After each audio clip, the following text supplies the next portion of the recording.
Shalom semuanya. Sebelum saya masuk pada tema saya perkenalkan diri dulu. Nama saya Risti Lulu, jurusan Teknik Mesin.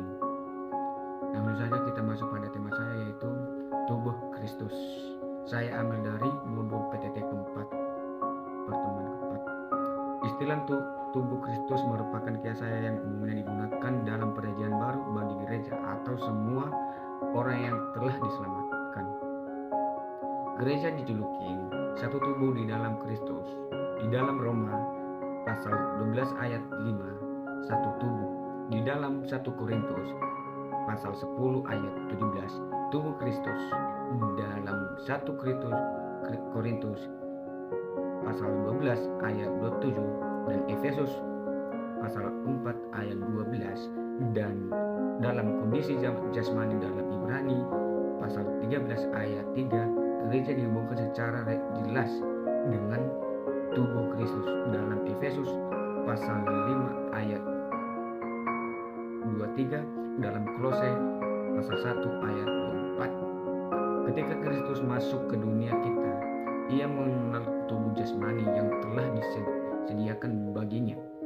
Atau Ibrani pasal 10 ayat 5, Filipi pasal 2 ayat 7, melalui tubuh jasmaninya, Yesus menjulukan kasihan Allah secara jelas nyatanya, dan dengan berani trauma melalui kematiannya di atas salib sebagai kurban.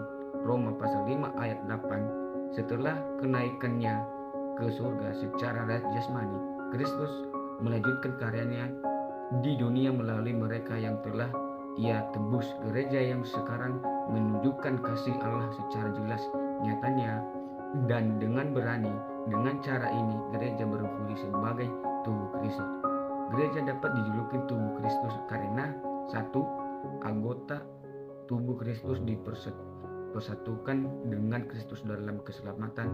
Efesus pasal 4 ayat 15-16. 2. Anggota tubuh Kristus mengikuti Kristus sebagai pemimpin atau kepala mereka. Efesus pasal 1 ayat 22-23. 3. Anggota tubuh Kristus merupakan perwakilan jasmani Kristus di dunia ini.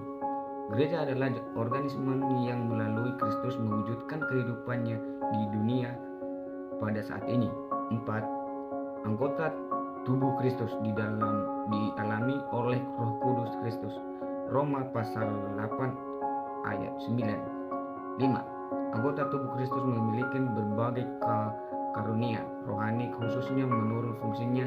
1 Korintus pasal 12 ayat 4-31. Karena sama seperti tubuh itu satu dalam anggota-anggotanya banyak, dan segala anggotanya itu sekalipun banyak merupakan satu tubuh, demikian pula Kristus. Ayat 12. 6. Anggota tubuh Kristus mempunyai